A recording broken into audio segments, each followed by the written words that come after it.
Number 1. David Emerson Jr. vanished at the age of 36 during January 2015. He lived in Snyder, Texas at the time of his disappearance. On February 18, 2015, David's worried mother went to his house to check on him after weeks passed without any contact from him. His mother's fears intensified once she arrived and was told that he had not been there in weeks. David's mother reported him missing shortly thereafter. David's roommates reportedly told his mother that he had moved to Lubbock, located approximately 85 miles away from Snyder. However, investigators were unable to track him down in Lubbock, and there have been no other sightings of him anywhere else. The FBI eventually joined the search for David, and their report on his case states that tips they received about him being Lubbock were unfounded. Investigators believe that foul play is responsible for David's disappearance. Other than that, there are not many details available about David's life in the weeks leading up to the day he went missing. In fact, there are quite a few discrepancies about the date he actually vanished. Some reports state that he was last seen on December 24, 2014, and others state he was actually last seen on New Year's Day, January 1, 2015. The most common reporting is that he was last seen on January 10, 2015. It's unclear what caused these discrepancies. It's possible that David's family members had not heard from him since December 24, but learned that his last confirmed whereabouts were on January 10. Still, even the reporting about him being last seen on January 10 is somewhat inconsistent. Some reports say he was last seen between the hours of 12 a.m. and 4 a.m., while other reports say he was seen at 11 p.m. Investigators are continuing to seek witnesses who might have a more clear timeline on the events leading up to David's disappearance. Over 2 years after David vanished, in 2017, his family and friends were notified that someone had logged onto his Facebook page and accessed Facebook Messenger. However, no messages were sent from his account, nor were any posts made. Police reportedly investigated this Facebook activity, but have not revealed if any relevant evidence was found. David remains missing today. If you have any information that could lead to his whereabouts, please go here to submit an anonymous tip. Number 2. Diamond Bynum was born with Prader-Willi syndrome, a genetic disorder characterized by slow mental development, short stature and unceasing hunger. The 21-year-old had the mental capacity of a 7-year-old, but maintained a bubbly personality and an infectious smile. She was in an especially excited mood on July 25, 2015. Her father, Eugene, was celebrating his birthday the following day, and it was a family tradition that Diamond received a few gifts of her own whenever any family member had a birthday. On this occasion, she had asked for scented soaps and chocolate milk. Her grandmother had already purchased both and planned on giving them to her the following day. Diamond lived in Gary, Indiana with her father and stepmother. Her 2-year-old nephew, King Walker, was also staying with them on this particular Saturday. Her stepmother, Suzanne, was babysitting the toddler, while his mother was attending a class in Chicago. Midway through the morning, Suzanne put King down for a nap, and Diamond fell asleep with him. At some point, Suzanne also drifted off. It's unclear exactly what happened while she was asleep, but she woke up to a nightmare. Diamond and King were missing. As soon as Suzanne realized that Diamond and King were not in the house, she rushed outside, frantically scanning the streets for any sign of them. She expected to see them nearby, but the streets were empty, and Suzanne started to panic. King was a typical toddler. He loved to run, but Diamond's genetic condition meant that she was quite overweight, walked with a limp, and was not one to wander too far from home. To make matters worse, the family had just moved to Gary a few months before. Prior to this, they had lived in Hammond, Indiana.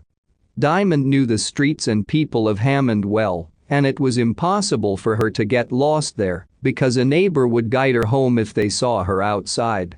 Here in Gary, Diamond didn't know her way around and didn't really know any of the neighbors. Worried, Suzanne called Eugene at work. He immediately came home, and after making another cursory search of the surrounding area, the couple called police and reported Diamond and King missing. Eugene believed that King had likely woken up from his nap first and had decided he wanted to go outside. This would have prompted Diamond to get up and follow him outside. Diamond liked to think of herself as King's babysitter, though she was always supervised and never left alone with the toddler. King's current favorite game was to run around and make people chase him.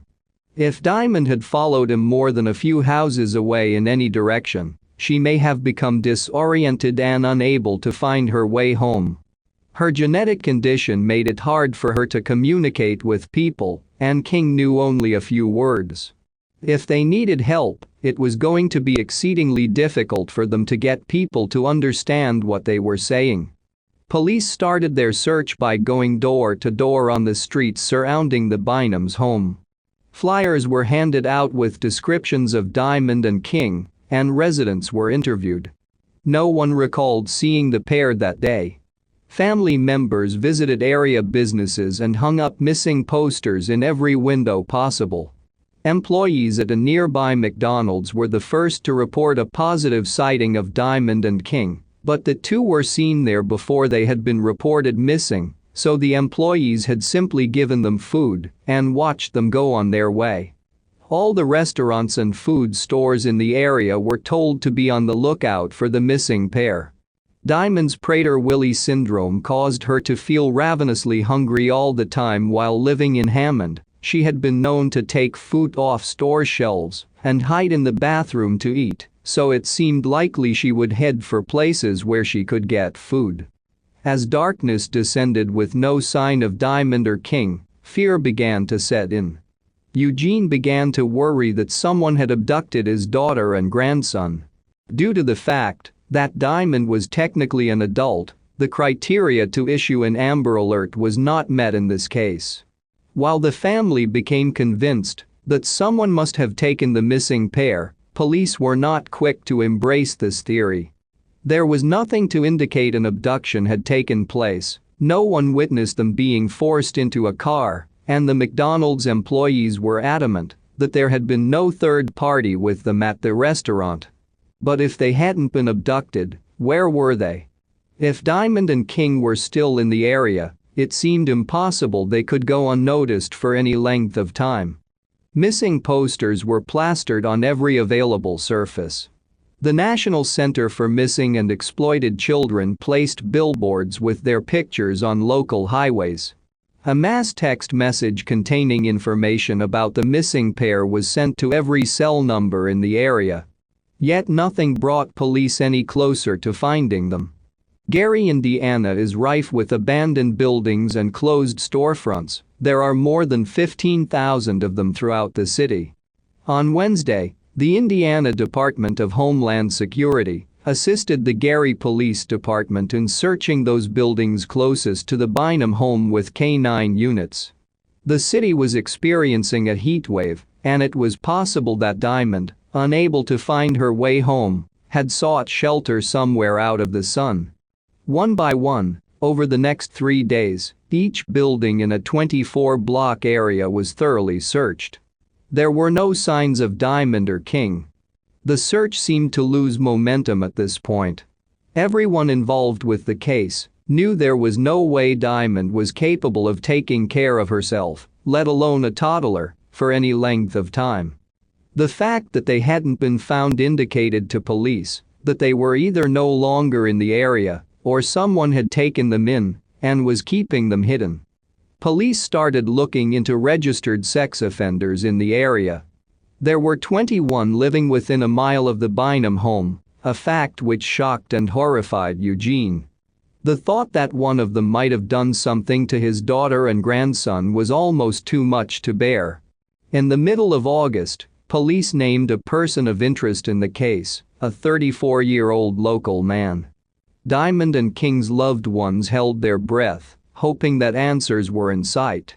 It took police a couple weeks to locate and interview the man, but they eventually said the man was no longer a suspect. Police were back to square one, and it was a letdown for the family.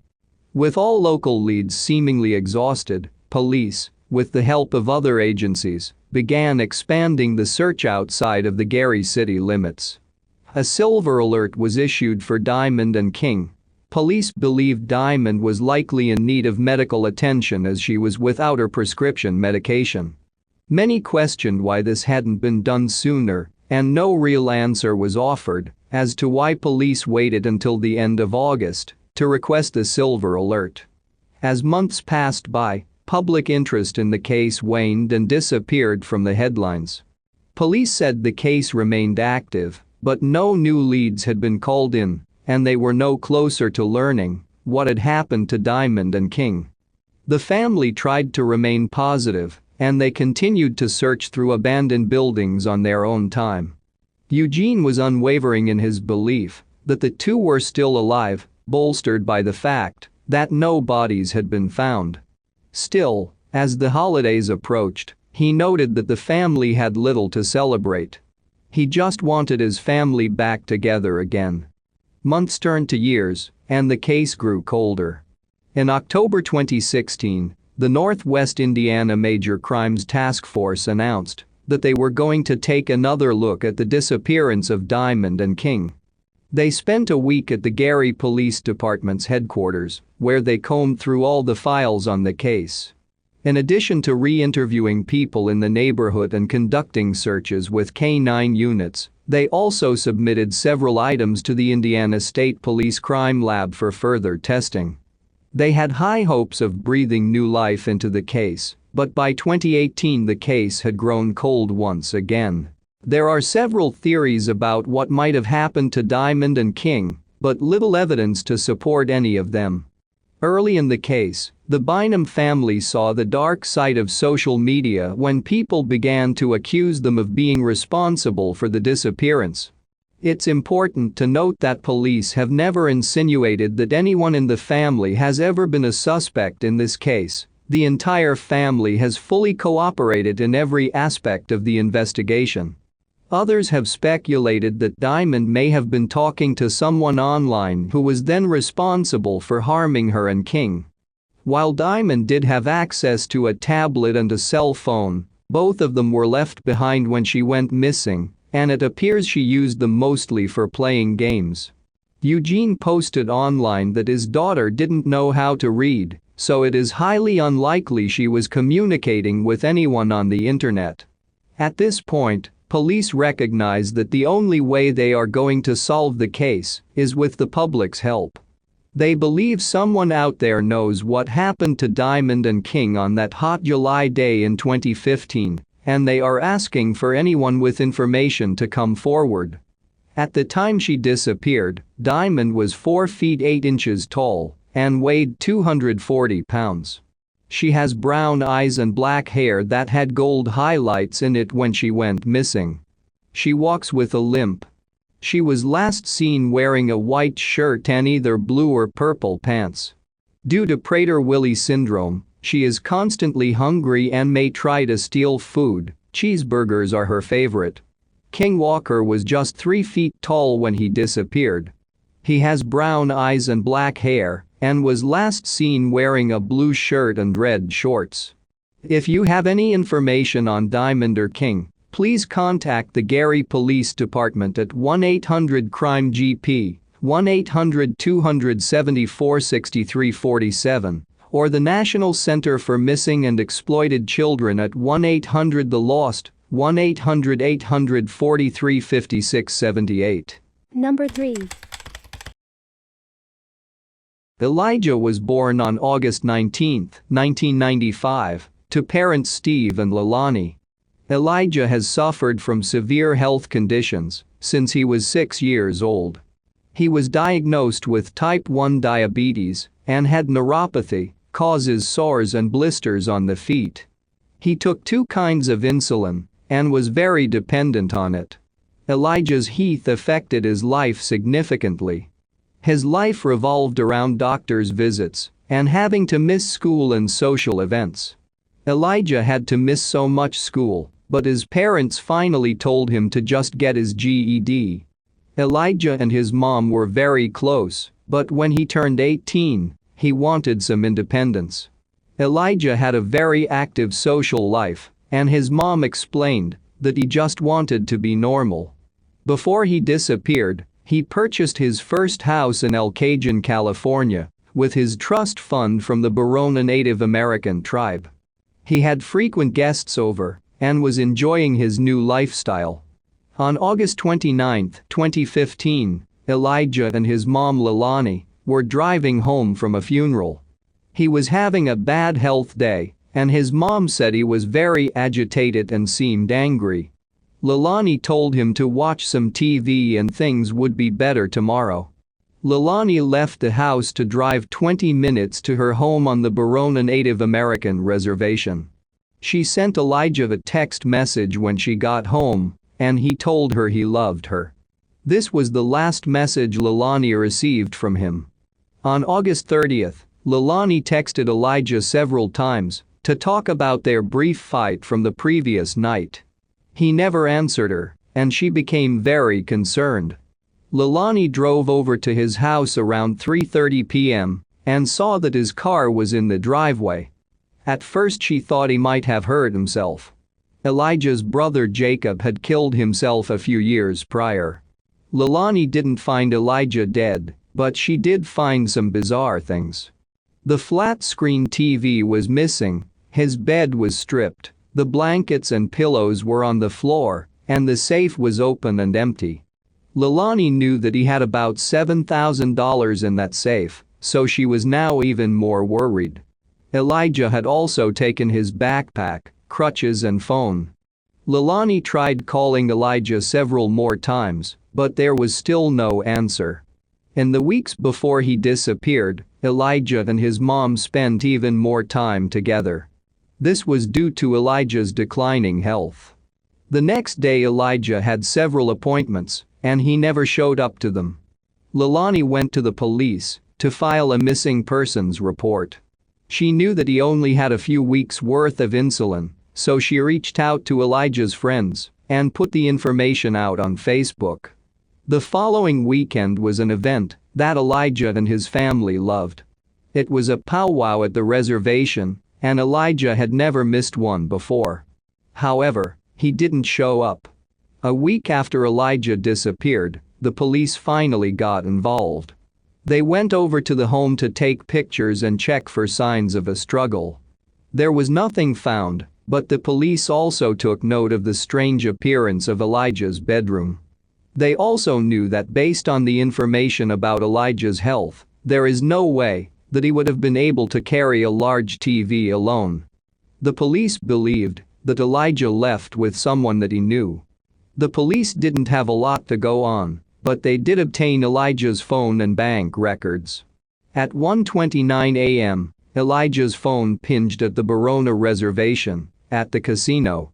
29 minutes later, his phone pinged in Santa Isabel, a small town near the San Diego mountains. The police decided to do a search out in the mountains. The area was very rugged and full of wild animals like coyotes and bobcats. The San Diego police helped with a helicopter search, but they said that there was no sign that any human was even in the mountains. The case stalled, but Leilani was determined to find out what happened to her son. The day after Elijah went missing, another 20-year-old named Skylar Peterson Tosick went missing. Skylar had been in contact with his mom Olivia and told her that he was hiking with friends named Thaddeus and Eli. Olivia said she didn't know anyone by those names, but that she was happy that Skylar found friends. On the day Skylar went missing, he was talking to his grandma and mom's boyfriend. Olivia was also there, and she went inside for a few brief minutes. When she came back out, Skylar was gone. That same night, around 8 p.m., Olivia received a weird message from him talking about two rich girls that had connections to a passport. After seeing this, Olivia believed Skylar joined a cult. Through her investigation, Olivia learned that 2 days before Skylar had taken an Uber and that the Uber dropped him off near San Pasquale Academy. Skylar had also asked for a flashlight and toilet paper. He left his wallet and ID at home, but took his phone and charger. Olivia found out about Elijah's case after searching for Eli and Thaddeus. She first thought that Elijah could be Eli, but the police said that they didn't believe the two disappearances weren't connected. The only thing connecting them was how they looked. They both were skinny men and had dark hair and seemed to vanish in thin air. There's really not out there about this case. There are still no answers for either of them. On October 17, 2015, an unidentified body was found at Lake Hodges. This lake is between El Cajun and El Escondido, where Skylar is from. The remains ended up being those of a female. In November 2015, Leilani became the conservator of Elijah's house. She was legally allowed to ask the roommates to leave, and she made the house her search headquarters. Stephen Diaz, Elijah's dad, died from a heart attack in May 2016. Olivia believes Skylar joined a cult and is hoping that he's still alive. For Skylar's case, it does seem like he maybe joined a cult or wanted to start a new life. This case was more about Elijah, so it didn't go into depth about his home life. For Elijah, I think money and greed was the motive. Elijah had a lot of money, and this episode said that he would often pay for new things for him and his friends. I think his roommates or new friends had something to do with it. He started hanging out with them as soon as he moved in on his own, and this happens. If this is the case, they took advantage of someone who had dealt with illness his whole life and just wanted a normal life. I hope that both Skylar and Elijah's cases are solved someday. Number 4. It's always difficult to report on cases about missing minors, especially those that are preteens and in their early teens. Sometimes, kids that fall into this age group can run away from home only to return. However, some children that police classify as runaways haven't left their homes voluntarily.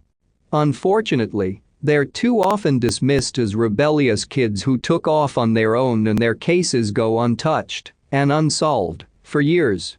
It's not clear what category 13-year-old Jadekiss McNeal falls into, but no one has had contact with the young girl since sometime in 2015 or 2016. There are a few inconsistencies regarding Jadekiss McNeal and her missing person case. A report states the last time her family saw her was in December 2015 in Pensacola, Florida. However, Escambia County Sheriff David Morgan claims a missing person report wasn't filed until March 2016. The 13-year-old and her older sister, Jasmine Forney, had been living with their grandmother following the death of their mother. According to Jasmine, it was December 21, 2015, when she last saw Jadekiss sometime in the evening. Jasmine was washing the dishes at her grandmother's house, and Jadekiss walked outside and sat on the front porch.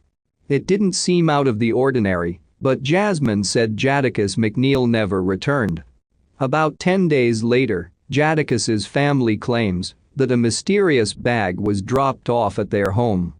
They don't know who put it there, but the bag reportedly contained the clothing that Jadekiss McNeal was last seen wearing when she disappeared, along with multiple cell phones. The teen's family claims they reported Jadekiss missing that day. It's unclear why they waited for 10 days before they alerted authorities of the Jadekiss's disappearance. Sheriff Morgan counters the family's claim. He says police weren't told about Jadekiss McNeal until March 2016, nearly 3 months later. The Department of Child and Family Services was doing a regular, standard welfare check because the minors had been placed with a family member. When DCFS arrived, Jadekiss McNeal couldn't be located, and she was reported missing. Additionally, Authorities further stated that it wasn't until 2018 that they were given this mysterious bag with Jadekiss' clothing and phones. That's 2 years after the official missing person report was filed, and when police questioned Jadekiss' grandmother about the bag, she reportedly told them that it was just some old clothes, not the clothes she was wearing when she vanished. It's reported that Jadekiss' family has reached out for help from Milton Search and Rescue, a nonprofit without any affiliation to Santa Rosa County Government Services or any local law enforcement agency. There are some who believe that Jadekiss is a runaway who traveled to Las Vegas or Louisiana. The teen's family continues to search for her, and none of Jadekiss' relatives are named as suspects or persons of interest in her case. At the time of her disappearance, Jadekiss McNeal stood 4 feet 9 inches tall and was 120 pounds. She had brown hair and brown eyes. Jadekiss' hair was styled in individual braided extensions. Her nickname is Jada, and she may go by the name Jadekiss. She would be 18 years old at the time of this publication. Anyone with information about this case is urged to contact the National Center for Missing and Exploited Children at 1-800-843-5678, 1-800-THE LOST, the Escambia County Sheriff's Office at 850-436-9620, or their local authorities. Number 5. Jeremy Howard, 19, vanished from La Jolla Cove in San Diego, California on December 24, 2015. Jeremy is originally from Seattle, Washington, but 3 months before his disappearance, he traveled to San Diego to stay with his sister and brother-in-law.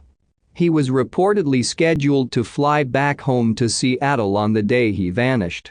Jeremy disappeared at some point between 5:30 a.m. and 6 a.m.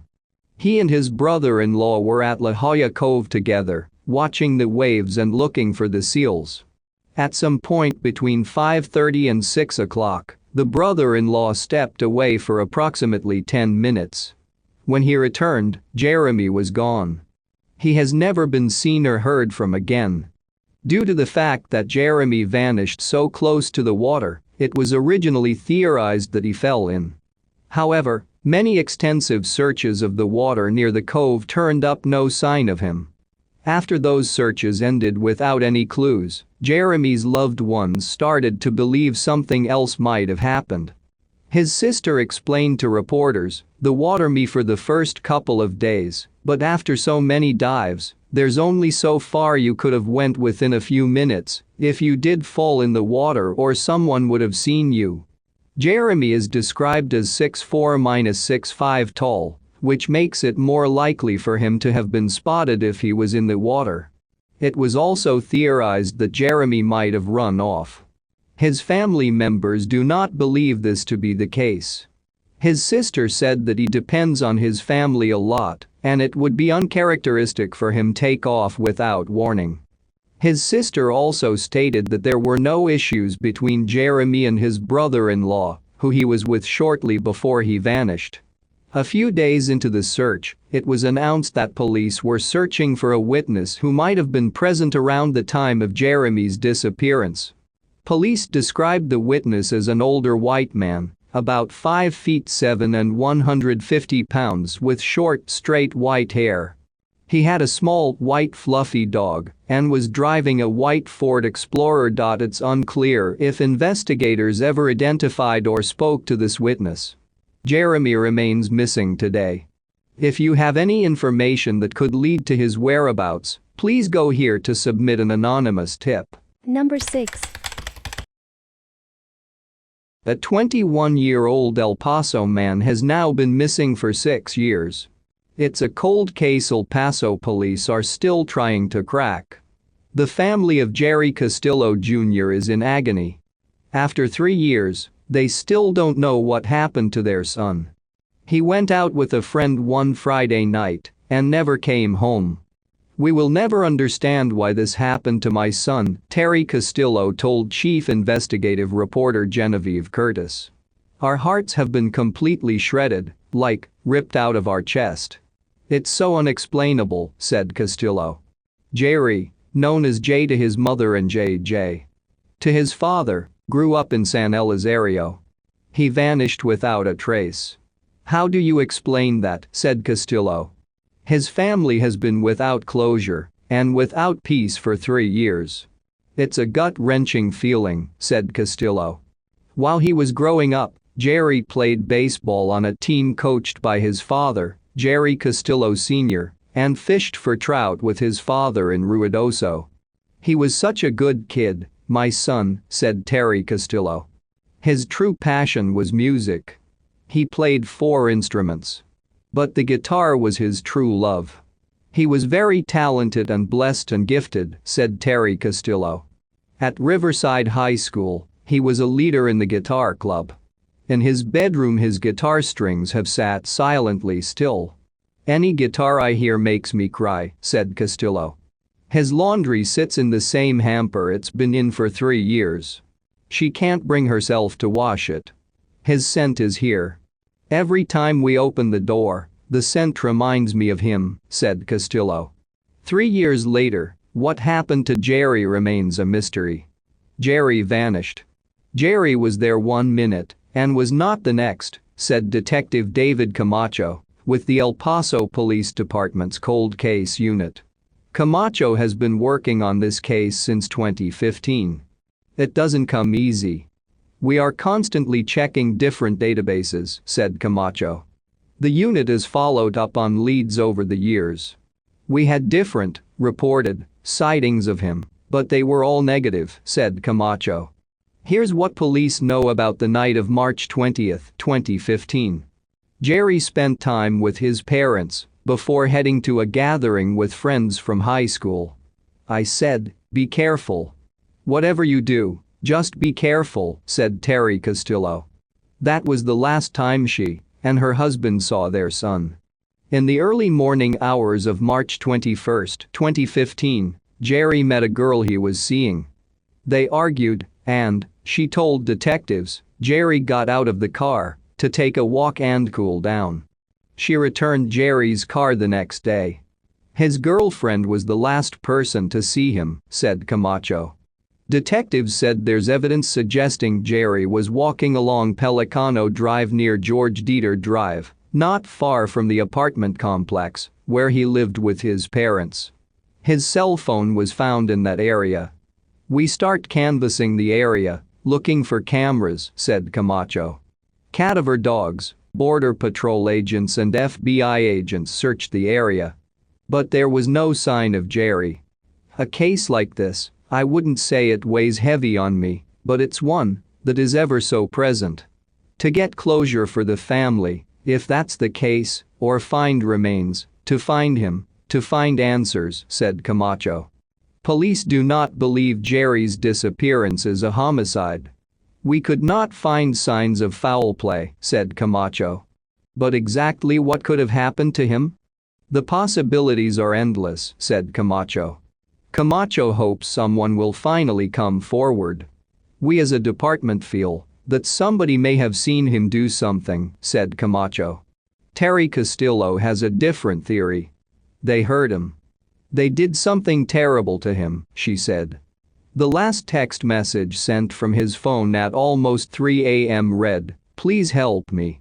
For someone to text "Please help me" tells me that they need help immediately, said Castillo. The Castillos no longer believe their son is alive. I really wish he was, but my heart and soul tell me otherwise, said Castillo. But she and her husband cannot rest until they find out what happened to Jerry. We don't even have the strength to get up, believe it or not, even after 3 years, said Castillo. It's the unknown that eats me. It's daily, from the moment I wake up until I lay my head down on my pillow, said Castillo. The family is offering a reward for information on what happened to Jerry. Please, if you know something, however small, please come forward, said Terry Castillo. If you have any information, you are asked to call Crime Stoppers at 915-566-8477. Number 7. In December 2015, 19-year-old Katelin was back in her hometown in Caroline County, Virginia. Her younger sister, Gabby, had just had a baby boy, so Katelin spent a few days visiting her family, meeting her nephew, and catching up with old friends. She was supposed to fly back to Arizona, where she currently lived with her fiancé Amber Rios, and was due to start cosmetology school on December 5 at 5:40 p.m. from Reagan National Airport in Arlington. The problem? No one could give her a ride. Gabby was busy with the baby. Their mother, Lisa, had to be at work before 10 a.m. No one else was available. Finally, Lisa contacted James Branton, her ex-husband and the man who helped raise Katelin and Gabby. She asked him if he could do her a favor and drop Katelin off at the airport. He agreed. And then things started getting complicated. At 9:20 a.m. on December 5, Lisa drove Katelin to James' home in Partlow, Virginia. She later said that the two were happy to see each other. They all went inside. Katelin was excitedly telling James about cosmetology school. Lisa made sure to remind James that Katelin's flight is at 5:40 p.m. James said that he had to be at work, Dahlgren Naval Base, at 3 p.m., so he'll have to drop off Katelin earlier. Katelin and Lisa bid goodbye. This was the last time Lisa saw her daughter. The first sign of trouble came 2 hours later, at 11:56 a.m., when Katelin's fiancé Amber received a surprising text message. Something came up. I'm not coming back today, I'll let you know when I get a new flight. I won't be able to text for a bit. 1 hour later, at 1:52 p.m., Lisa received a text from James. I dropped Katelin off. After a brief exchange about how the traffic was, James sent another text. I dropped her at the Springfield metro station. She was going to take the metro to the airport since there is a stop at Reagan. According to James, Katelin wanted to go to the Springfield Mall to kill some time before her flight. The airport is only 2 stops away from the Springfield metro station. But Lisa felt a pang of concern. Katelin had not been on the metro since she was a child, and Lisa felt it was odd for James to agree to this request. Then at 2 p.m., she received a text from Katelin. I'm at the airport. Battery dying, so won't be able to text for a bit. For a brief moment, Lisa felt relief. But soon, Amber contacted her and informed her of the earlier text from Katelin that she'll have to take a later flight. Now very worried, Lisa tried calling and texting Katelin. She didn't hear back for hours, way past the time of her scheduled flight. Finally, at 7:15 p.m. she received a final message from Katelin. I'm staying with a friend. I need some time alone. Shortly thereafter, Amber received a final message from Katelin too, sent on Facebook. I can't come back. I cheated on you. All further attempts to get in touch with Katelin went unanswered until finally her phone simply stopped ringing. The biggest find in the case was made 2 days later, on December 7, by a road crew worker. In a drainage ditch in the 6600 block of River Road near Fredericksburg, about 44 miles away from the Springfield metro station, they found Katelin's luggage. It was roughed up and missing a wheel. According to police, it was clearly thrown out the window of a moving vehicle. Inside were Katelin's wallet, cash, debit cards, and plane ticket home. Her phone, clothes, and high school diploma, which she needed for her cosmetology school, were missing. Did James drop Katelin off at the Springfield Mall? Initially, the police said they were able to corroborate this claim. Later, they said they needed to look further into it and tighten up the timeline. There is no evidence, neither surveillance footage nor witnesses, that places Katelin, James, or his vehicle anywhere near Springfield Mall, or anywhere else for that matter. Investigators also found that James, who had told Lisa that he has to drop off Katelin earlier, because he starts work at 3 p.m., never went to work that day. He called in and said he won't be coming. When searching his house, police found an encrypted phone, but, according to what has been shared with the public, has repeatedly refused to provide the password. He also has repeatedly refused to take a polygraph test. Still, despite an extensive search of his house, vehicles, and other belongings, no physical evidence was found connecting James with Katelin's disappearance. For the past several years, while the case remains unsolved, he's not been a suspect. The police looked into location data from the phones of James and Katelin. At 1:52 p.m., when James texted Lisa that he had dropped off Katelin at the Springfield Mall, his phone pinged near his home. At 2 p.m., when Katelin texted Lisa that she's at the airport, her phone pinged from the area surrounding James' home, 30 miles away from the Springfield metro station. And when the final text was sent from Katelin's phone at 7:15 p.m., pinged off a cell tower in Stafford, less than 15 miles from where her luggage was found. Put simply, Katelin's phone never left Fredericksburg, the area of James' home. Some anecdotal evidence was provided by Katelin's closest friend, Kevin. Katelin had allegedly confided in him that James had been verbally abusive when she was growing up. He didn't know of any physical abuse. He also said that the night before her disappearance, Katelin had gotten drunk with friends who forced themselves on her. The following day, she told Kevin in a message that she felt very guilty about it. What happened? James, Katelin's ex-stepfather who was supposed to safely drop her off at the airport, looks very suspicious. And yet, the police has been adamant for years that he's not a person of interest anymore. Is this a case of insufficient proof, an inadequate investigation, or James' innocence has been proven with evidence that has not been released to the public? One of the theories is that Katelin ran away, presumably from guilt towards her fiancé. But Lisa and Gabby have insisted that they were very close. Her disappearing like this without saying a word is something they believe to be impossible. Today, almost 5 years later, they are still looking for Katelin.